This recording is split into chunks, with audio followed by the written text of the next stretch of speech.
you witness that there was no damage there, young man? Yeah, there was no damage on the car. We're recording to the cloud, by the way. Just for the police's information, we're recording. Can you tell us about the ship of the flock book?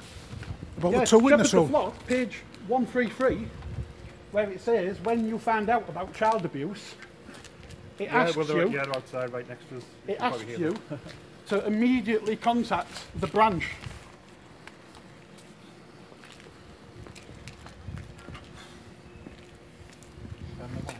Are they going to be long? Haven't you got a conscience? Don't you phone the police first? Off the street, yes. Right behind the... Don't you phone the police first rather than phone the branch? That's what that's what you have to do, your organisation. Phone the branch first. All your documents are leaked on the internet. All your secrets are out. Council offices? Block?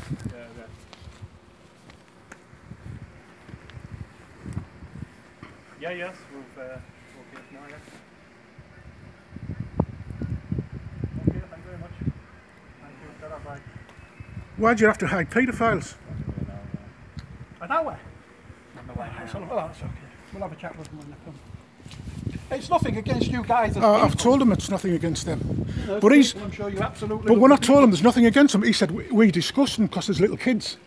Well, it's disgusting when children are abused. Yeah, the children have come to you and you've got to phone the branch first. How disgusting is that? Can you give us an answer? We're making it easier for the little kids in there in the long run.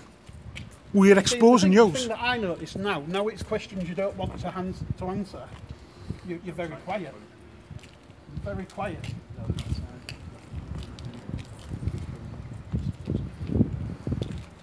Yeah, they can't answer it. Are we lying? Put it this way, are we lying, what we're saying? Do you admit that there's a problem with child abuse in this organisation? They've gone quiet now. Do you not wonder why the organisation is sending you literature on how to deal with protesters? You're going to be famous in the next couple of days. Because many people are protesting against this organisation. And the reason that they're protesting against this organisation is because of the shunning that takes place. There's people that have full faith in Jesus Christ that get disfellowshipped for asking questions about the organisation, saying that various things are not scriptural. And they get disfellowshipped, and then their family can't talk to them. Do you not find that that is barbaric? You've got to go get your jacket on. If I'd have known how cold it was, I'd have put mine on. And when a rape victim comes to see you want to know what happened. Every little detail. Do you get a kick out of that? Are you guys elders? No comment. I mean, why wouldn't you say whether you're elders or not? Honestly, you know, all we want is for the child abuse to stop, for the secrecy to stop. Just to change the two-witness rule and the shunning policy. That's all. There's people that get disfellowshipped and commit suicide.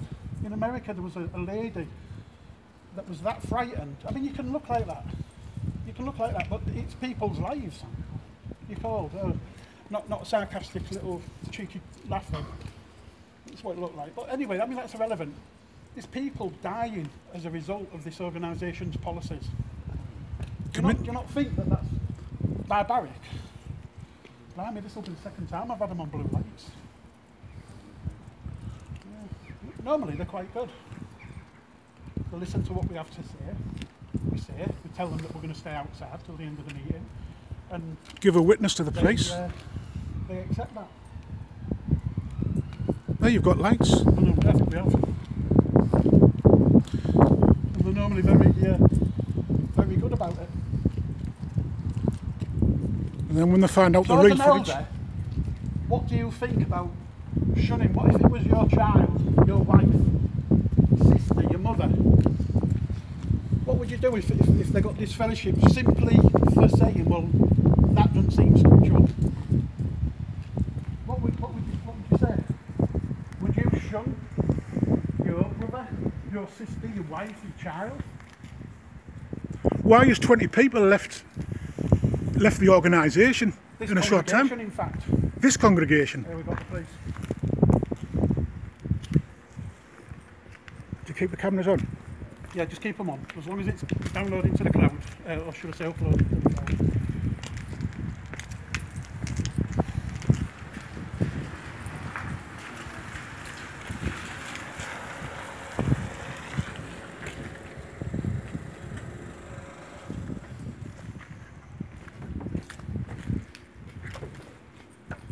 Hello. Gents, how are you? Hello.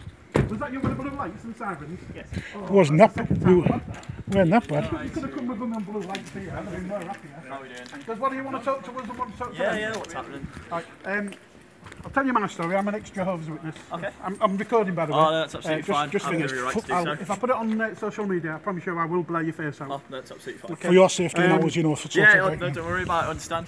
I'm an ex-Jehovah's Witness of 25 years. Okay, I was abused as a child, not in the Jehovah's Witness organisation. Okay, right. I was abused out of the organisation, but that's one of the main reasons why I became a Jehovah's Witness, because I thought the stance when I was like 19, 20ish, I thought the stance was good. Like I say, I've been a witness for 25 years. Granted, not always the best witness. Okay. But a few years, well, about nearly 2 years ago now, I started hearing things about a thing called the Australian Royal Commission. Right. It's somewhat similar to what the government can do here. Okay. And what happened is the Australian government set up a commission looking at religious organisations and other organisations in Australia.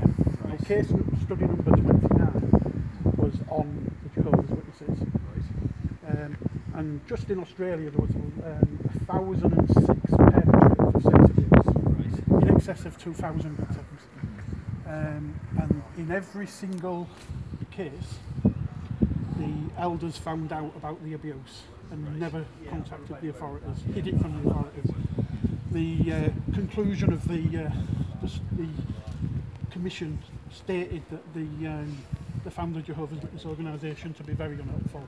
Is that just simply in Australia? That bit's in Australia. I mean, it's all over the world. It's all over the world, the Canada, abuse. There's lawsuits going 66 million in Canada. 66 million in. There's an American lady. I forgot her name. There's Candice County, Candice County. who I've met, took the watchtower for $28 million. All because of child abuse. When I asked questions about the Australian Royal Commission, when I asked questions about it, I was disfellowshipped. Okay, right, so you're no longer a part of Jehovah's So I'm no longer a part of it. So what we do, Same goes for me. So you were part of it as well? Yeah. I go around Kingdom Halls, I distribute literature, which when I did Bishop Auckland, I gave the officer that attended all my literature. It's just things no similar problem. to that. It's not offensive. We don't hate Jehovah's Witnesses. Yeah, obviously, You know, I mean, you're a part of it for a long time, yeah, weren't we you? don't hate them. We feel that witnesses are blinded as much as we were blinded at the time. We've woken up and all we try to do is wake them up. Right. Is that just what you're here to do today? That's what I'm doing today. I'll be doing it tomorrow. Right. So have you spoken to any of them inside today? Or? I've given a little brief talk to them, yes. Right. What was sort of said when you were talking to them? I talked about the two-witness rule and child abuse and how that it could be their children that could be abused and that the elders would cover it up. Yeah, and they say, leave it. It's all recorded, it's all on, you know, it all goes to a cloud. So if you need to see any of the footage, I'm quite happy to show you all of it. Yeah, that's all right. I've recorded from leaving my car and it hasn't stopped till now. I record for that purpose, that they can't say that I've jumped on them and beat the heads in. Like I say, I've no malice against any Jehovah's Witness. My problem is with the organisation. You see, what the organisation does is say, I mean, if I give you an analogy, imagine you're going to go buy a brand new house, right? Would you go look at the house and then the owner of the house say to you, it's brilliant. When you press that button there, money comes out the walls and all sorts. You'd think, right, well, I need to investigate this, wouldn't you? So you'd have the survey. I mean, that's a bit of a far-fetched one, but you'd have the surveys done, you'd have all the conveyancing, you'd have everything done, wouldn't you, to check that that house is what it says it is. Whereas what this organisation says is, don't look at any literature from anyone so do they other than not us. have, obviously I'm not clued up on the Jehovah's Witness stuff, so just to ask, do they not have anything like freedom of information for you to go and request anything like this from them? I've written to them a year ago 3 times.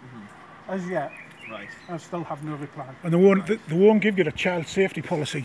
They won't give you it. And what sort of formalities, policies do they have? They don't have any. Information, or well, is there not like a head administrative? Yeah, you're right to the legal department in London. Which, like I say, I have done 3 times, and I've wrote to the governing body in America. And they're in charge of 8 million Jehovah's Witnesses. You very, very rarely get a response. So if you do, you get a very generated response that we adore we abhor child Never had abuse, any and exact that's information or yeah, anything like that's it. You see what the organisation does, say to the witnesses, just look at our stuff, don't look at YouTube, don't look at anything else other than what we tell you. And they actually use the words, only look at the information that we authorise. Yeah. You know, now come on, that's a cult, isn't it? In my opinion, you know, I don't expect you to answer, yeah, but in my opinion, I believe that to be a cult. And I do believe the organisation to be a cult. So what I do... But the governing body has come on the screen saying, well, you're not going to change that two-witness rule. So it's up to, like, me and my partner, well, as I say partner, I mean, I mean partners in crime sort of thing, you know what I mean? Don't say that to me. Yeah, but we've got to make you aware of what's going on so it can get changed in Parliament. We have to take risks, you know what I mean? Because they won't. Like, I was shunned, sorry, do you have a policy called disfellowshipping? I was disfellowshipped because I asked questions about the organisation that the organisation didn't want to answer. Now, the result of me being disfellowshipped is any Jehovah... Imagine I had a mum, a dad, a grandfather, grandmother, brothers, sisters, wife and children. Imagine I had all them that were active Jehovah's Witnesses. Told not to communicate with you anymore. Yeah, they cut you off dead. Right. If you've got a job, you've no longer got a job. If they do work for you, they'll no longer do work for you. If you're walking down this side of the street, they'll cross over and walk the opposite way if they need to not speak to you. There's people committing suicide and dying. There's a lady in America that shot her whole family and then killed herself because she was that scared of being disfellowshipped and her family being disfellowshipped. She thought the only reasonable option she had was to kill her family and then commit suicide. This is what this organisation is doing to people. Yeah. People commit suicide regularly. I know of 3 people that I know of. That's one person. Yeah. I know 3 people that have committed suicide. You know what gets me? If we vandalise a car, they'll phone the police straight away, right? If a child gets abused, they'll phone the legal department, you know what I mean? So that's disgusting. And he had the audacity to say I was disgusting the way I went on because there's kids in there, but I didn't cause any trouble. I did ring you guys yesterday and say that it was, that it was coming around. I mean, obviously, you've had your voice in there. Obviously, they don't want you to go back in. Yeah, we won't. We won't do for this evening. But you see, as you well know, to be banned from any place, they need to put that in writing to you. It has to be official in writing. They haven't said they've banned you. They've just said that. Well, I'm just saying because if we do end up going back in, it's not official because we're not banned. Because to do that, it's like when you get shoplifters in the shops. The store will issue one with banning order. That makes it legal. That's the black and white. Anybody can say to anybody, you're banned from here. Your invitation's been revoked. I mean, before I did any of this activism work, I paid a lot of money to get a solicitor's advice on what we can do, what we can't do, and what will get me into trouble. And I make sure that we don't go to the point where it gets you into trouble. I might cross the line a little bit in relation to, well, that's a little bit naughty, but you can't get arrested for it. But I never do anything that will get me arrested. But if they want to give me a banning letter, which apparently in Yorkshire I'm banned from every Kingdom Hall, all the congregations have had a letter saying that I'm banned, but I haven't had a letter, so technically I'm not banned. We're not here to fight with them. We're not here to get into big massive arguments with them. We're here to spread a message. Sometimes we have to do that message a little bit more forcefully than you would normally spread a message, because the elders here don't want the congregation to hear our message. So, we have to be a little bit louder, but that's all we've done. We've not been abusive to them. We've not said anything that would say that we hate them or anything. They haven't said that. Obviously, like you said, I've been inside, but obviously, like you said, there's children inside there. So what we don't want is when the meeting finishes, because if there's public order out here, then there's offences. We may be out here when they do right. We may well be out here. That's fine, as long as it remains peaceful. And it is. I know that when they leave, as long as I don't stop their egress from this property, then I'm absolutely fine. I can talk to them as long as I'm not abusive to them. So they said to me, if I stay, I will talk to them. I was sat there, and they said to me, I was disfellowshipped. We've had somebody in the back of the hall said, that means you're excommunicated. And I was just sat there, and they said, we're going to ask you to leave. And he said, leave now, aggressively, to a big lad like me anyway. He said, leave now. You know, it was him being aggressive. You know what I mean? I mean, that's their building. They want you to leave, then you leave. I'm not telling you to do this. I'm asking you, if ever you've got any spare time and you're in the office or you're at home or anything, just have a look up the Australian Royal Commission, case study number 29, and you might see what we're actually talking about. Because I understand that you guys are coming here, you don't know what on earth's going on. You stood there thinking, look at these two wallies here. No. But, you know what I mean? I do know a little bit about the oh, yeah, what do you know? I'm not going to go into it now because I kind of like my job, unfortunately. All right, I'm not doing it on camera, but I do know a bit about it. And I'll turn the camera off and you can tell me if you want. Sorry? I'll turn the camera off and you can tell me if you want. No, because I'm on camera. But, oh, right. But that's my personal opinion. But like I say, but that I kind of you know that. Yeah. That doesn't influence the job I'm doing. Oh no, it doesn't. But you know, you see, by talking to you guys, you'll walk away and you'll think, well, we got this call. It was an emergency call. We came here on blue lights and sirens, but when we got there, the guys actually was quite pleasant. It was quite nice. You know, and that might trigger in your head. Actually, you know, I've got nothing to do for half an hour. I might have a look at the Royal Commission. I might have a look at you know the United Nations that claim, you know, because they say that the United Nations are the great evil beast, but yet there was a member of the United Nations for 9 years. So it's all these inconsistencies, you know, that we fight against. But you know, if you want to, great. If you don't, great.